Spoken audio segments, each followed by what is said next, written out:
بسم اللہ الرحمن الرحیم۔ السلام علیکم۔ رمضان مبارک کو اپنے لیے کوشش کرنی چاہیے کہ ہم یادگار بنائیں، اس مہینے کو ہم ذریعہ بنائیں اپنی اصلاح کا، اپنی بہتری کا۔ ہماری اصلاح ہمارے اعمال اور اخلاق میں بھی ضروری ہے، اور ہماری اصلاح ہمارے نظریات اور خیالات میں بھی ضروری ہے۔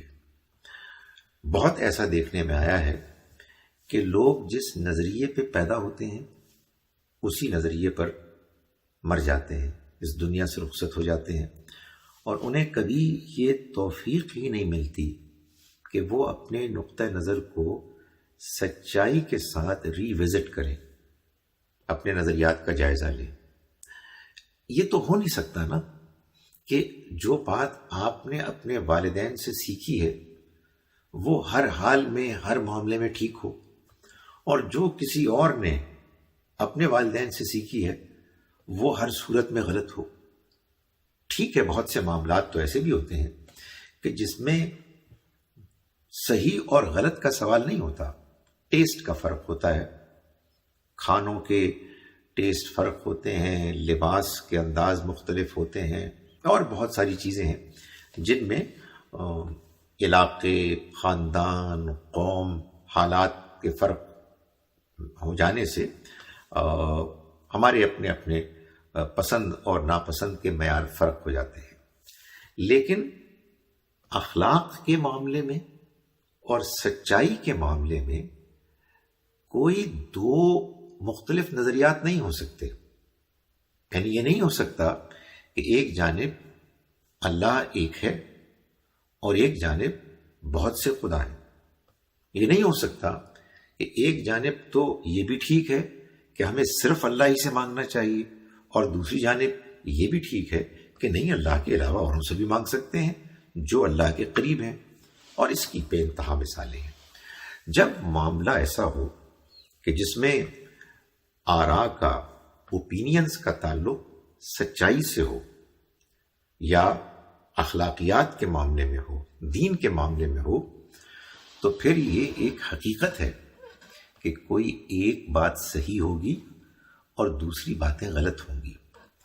ہمیں سچائی کا طالب بننا چاہیے، ہمیں سچائی کے بارے میں سینسٹیو ہونا چاہیے، ہمارے اندر یہ جذبہ ہونا چاہیے کہ ہم جہاں کہیں بھی وہ ہے ہم اس کو پائیں، ہم اس کو حاصل کریں، ہم اس کو ایمبریس کریں۔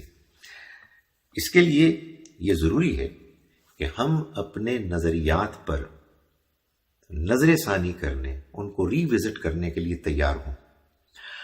ہمیں اپنے نظریات کو ری وزٹ کرنے، ان پہ نظر ثانی کرنے سے جو چیز روکتی ہے وہ ہماری اپنی انا ہے۔ میں کیوں اپنی بات کو غلط سمجھوں، میں کیوں اس پر شک کروں، میری بات کیسے غلط ہو سکتی ہے، میرے والدین، میرے خاندان، میرے فرقے کی بات کیسے غلط ہو سکتی ہے۔ یہی انانیت ہے۔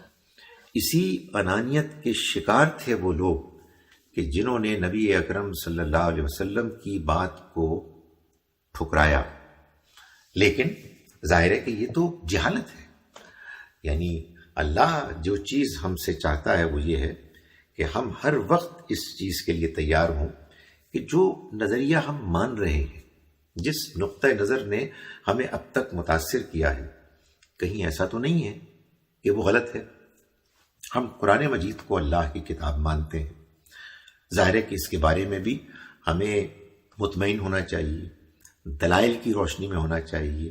جو لوگ تنقید کرتے ہیں ان کی تنقید دیانتداری سے سننی چاہیے، اور پھر ایک کھلے ذہن کے ساتھ دیانتداری سے ہم اس نتیجے تک پہنچیں کہ یہ کتاب اللہ کی کتاب ہے۔ الحمدللہ اللہ کی کتاب اپنا دفاع کرنے کے لیے پوری طرح دلائل سے آراستہ ہے۔ پھر اس کے بعد جو بات بھی دین سے متعلق ہے، اخلاق سے متعلق ہے، اس کو ہم قرآن مجید کی روشنی میں سمجھیں، اس لیے کہ قرآن کسوٹی ہے، قرآن فیصلہ کن اتھارٹی ہے یہ اللہ کا حکم ہے، یہ اللہ کا فیصلہ ہے۔